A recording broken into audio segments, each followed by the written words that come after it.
Hello gaming, my name is Nichoals, and today I'm going to be taking a look at a physics-based puzzler known as Traverser. I suppose I'll start with the plot, since that's what the game will hit you over the head with first. It's Earth, and some form of awful calamity has happened, leading to the death of pretty much all plants and the loss of almost all of the world's oxygen.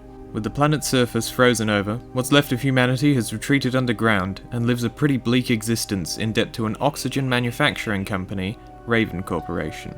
You can't get any more literal than having a monopoly on oxygen, so it's pretty safe to say Raven Corporation are some pretty bad dudes. The resources from this arrangement mean that Raven Corporation pretty much has a stake in everything, with private militia and spies to boot. And yes, Orwell, I can hear you. You can stop using that bird beak as a microphone now. You are Valerie Bennett, a young girl who, given the dialogue, is likely around 12, but from her size in comparison to other characters could very well be 4 years old. Valerie starts her quest to become a Traverser, a special agent of Raven Corporation among the few permitted to travel between the upper and lower halves of society, while carrying out their will. Traversers also have access to the Venerable gravity glove, which allows you to move heavy or distant objects by clicking and dragging with your mouse. The brunt of the gameplay is then solving puzzles using the gravity gloves. While the typical stacking crates cliché we're all used to is there, Traverser comes up with a startling amount of new situations by combining different objects over time. It feels good to use the gravity gun and move at the same time, given that they're controlled by the mouse and keyboard respectively.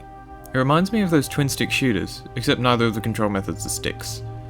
Never mind. Traverser even pits you against some enemies, which feel quite fun and visceral. There's a certain euphoria that comes from smacking a robot down with a crate thrown at the force you gave it. Now, Traversers get their name from the fact that they traverse from the actual top side and underside of their civilization, with the gravity inversion you'd expect. While a bit ham-handed, the symbolism succeeds in being clear and effective. The upper city of Brimstone doesn't exactly look like a paradise to begin with, so your first step into lower Brimstone is a pretty jarring one. Traverser draws clever parallels from the literal parallels between the two levels, contrasting a bustling town centre, flanked with restaurants and marketplaces, with a crippled and desperate bazaar. Little visual cues also remind you of which half you're in, as embers dot the sky of lower Brimstone due to their closer vicinity to the molten core of the earth. While I did have a bit of a go at the plot of Traverser, the key to its value is in the story, if that makes sense. If you've seen any dystopic text before, you've encountered these themes, but Traverser does it through a fine dance between tragedy and comedy. If you're a fan of dystopia and okay with a slower pace than most games,